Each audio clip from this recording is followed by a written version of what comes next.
This tutorial covers several ways to diagnose and fix a T15 Lenovo ThinkPad that turns on but won't display an image. We will work through basic troubleshooting, system repair, and recovery techniques that will hopefully resolve the issue. A lot of errors pertain to this problem, and we're going to go ahead and jump into what should hopefully be a pretty straightforward process, guys. And we're going to go ahead and jump right into it. First thing I'd recommend doing would be to actually go ahead and boot to the troubleshooting utility on Windows 11. So if you do a hard power off 3 times in a row, Windows should automatically attempt to launch the startup repair utility. And if it doesn't find anything, it will give you the option to select advanced settings, in which case it will take you to a screen that looks like this. Now, if it does not take you to a screen that looks like this, or you're unable to get to that, you can also download the Windows 10 Media Creation Utility, or Windows 11. They probably will make a creation utility for Windows 11 at some point. And it doesn't really matter, you can actually run the Windows 10 utility on Windows 11 as far as I'm aware. And you should be able to run the troubleshooting utilities built in within it. So you just would go ahead and download it to an ISO file and then burn it to a DVD or USB. It'd have to be about 4 gigabytes or more. It couldn't be a small USB flash drive, and it couldn't be a CD. It'd have to be a DVD. And then you'd boot your computer from it. So depending on the computer manufacturer, you'd have to tap a different key on your keyboard in order to launch that menu, in order to select what boot drive you want to go off of. So it could be anything between the escape key, F2, F8, F12, for example, and those are the function keys on the top of your keyboard. So you may have to just do a little bit of trial and error. Shouldn't take you more than a couple minutes. Googling it would probably be best before you even begin. But anyway, we're ready to go ahead and jump right into it.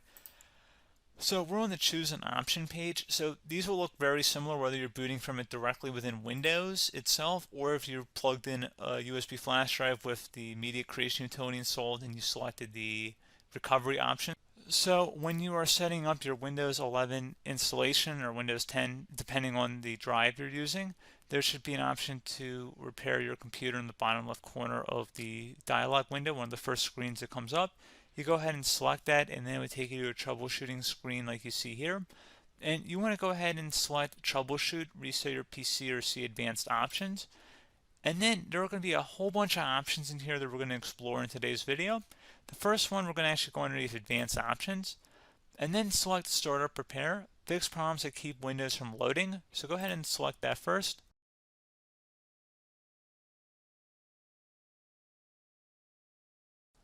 Okay, so you can see it could now repair our PC. That was our first option we could try. Something else, if we go back into advanced options here and then select troubleshoot, we're going to go underneath advanced options again. You can go ahead and actually access safe mode by selecting startup settings. And then if you select the restart button, you have the option on the screen select safe mode with networking, which will give you a key on the screen. It'll tell you which key to press to enter that. I believe it's the F7 key. It'll do that for you. I'm not going to go over that in today's tutorial because I don't really want to go into safe mode, but you're more than welcome to attempt that by going into here and then selecting restart. Again, it'll launch another screen. It'll say what key do you want to press, and it'll give you like 7 or 8 different options, and you want to select safe mode with networking. There's also an option for a command prompt too, but that's going to be something we're going to cover later in this video, and we don't even have to go through that in order to access it. So that's why I'm not going to really push for that, because unless you know exactly what's causing the problem, you probably don't need to go into safe mode. Unless you're trying to recover files, in which case then you definitely can go into safe mode, but we're trying to actually recover our computer here. So I hope that makes sense. Something else we can also try here as well would be to uninstall updates, remove recently installed quality or feature updates from Windows. So if you go ahead and select that, you can uninstall the latest quality updates, which generally is the more day-to-day updates. Feature updates are the less regularly released ones, like the big ones. I would equate it to service packs in like Windows 7 and Windows Vista and Windows XP. So larger updates that occur once or twice a year at most. And the quality updates are more just a regular update. So probably obviously it'll take longer if you're going to try and uninstall the latest feature update versus quality update. And maybe you don't need to go back that far. So just giving you guys a couple of pointers with that.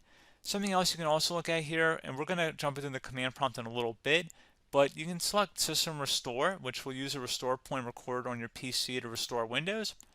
And this is something I would highly recommend here, guys. So select Next. Assuming you have a restore point saved on your computer, you go ahead and select the most recently created one, and you'll select next, and then you'll select the drive. You shouldn't actually have to select the drive. You can scan for affected programs, but we're going to keep it all default here, and then we're going to select finish. So once started, system restore cannot be interrupted. Do you want to continue? I think we're going to select yes. I don't think we have anything better to do on our computer right now, so just give it a moment here to initialize. It will take a couple minutes to run, obviously depending on how large your hard drive is and how much is saved on the system restore point. So just give it a couple minutes here.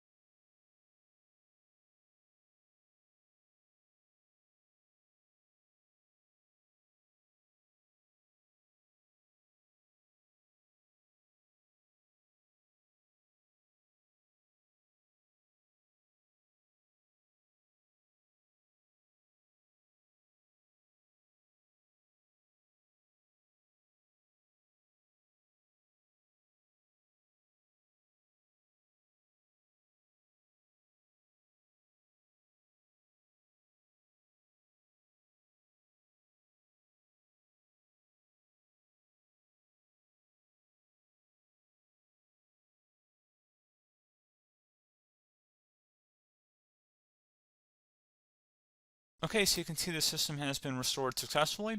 We're going to go over a couple different methods in addition to that if that did not work. So I'm just going to pause the video and we're going to start back on the recovery screen that we started with. Okay, so a couple other things we can try here too. If you go back into troubleshoot, you can select reset your PC, while you choose to keep or remove your personal files and then reinstalls Windows.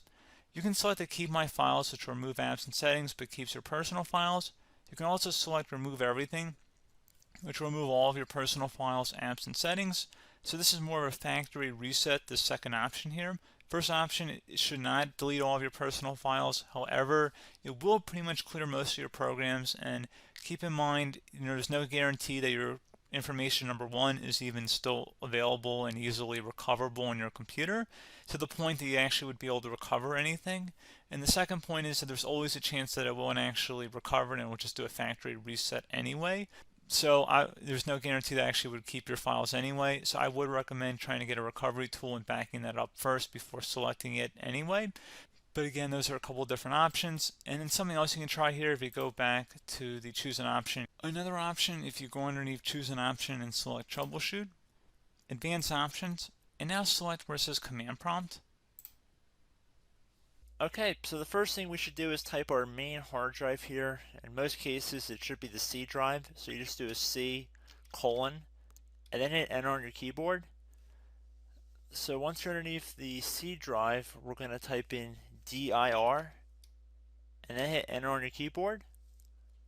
It should have program files, users, and Windows all in there. That's how you know you're in the right directory.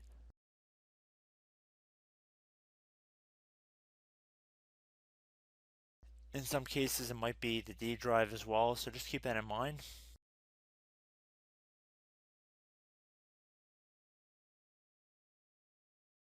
Next thing we're going to do is type in cd space / Windows / system 32 / config, and then you're going to hit enter on your keyboard.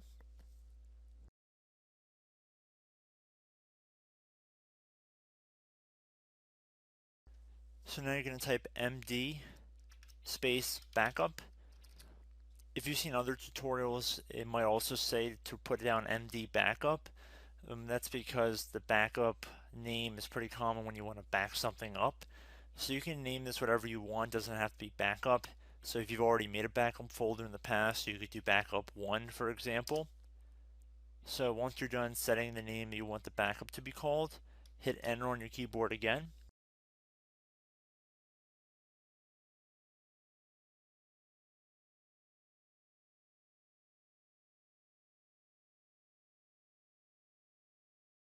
At this point you want to type copy, C-O-P-Y, space, then you want to do the star symbol above the 8 key, then do a period or a dot, whatever you want to call it, then another star sign, and then another space, and then type backup, and then hit enter on your keyboard.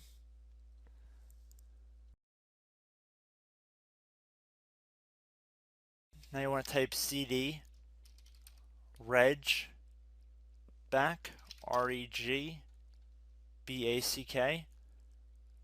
and then hit enter on your keyboard. So now that we are under the reg back, so now you want to type dir again, and then hit enter.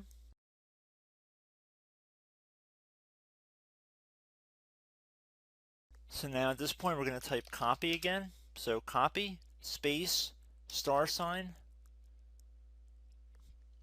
dot, another $sign, space, and then 2 dots.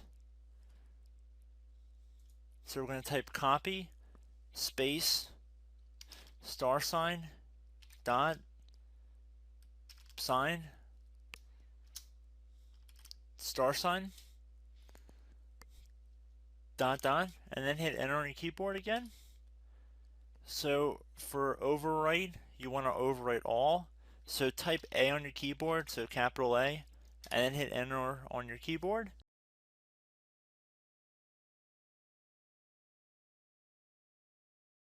So at this point, you should be good to go. You can close out of the command prompt window, and if you accidentally continue to Windows 10, you should be all set.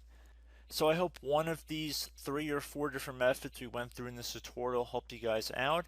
Again, I'm not sure if you guys heard me earlier, but try to go back into your safe mode if possible and uninstall any programs you know might be conflicting with the Windows startup if you can get into safe mode. So just keep that in mind. Something very simple like that could be blocking up everything. So again, I hope this tutorial helped you guys out, and I will catch you in the next tutorial. Goodbye.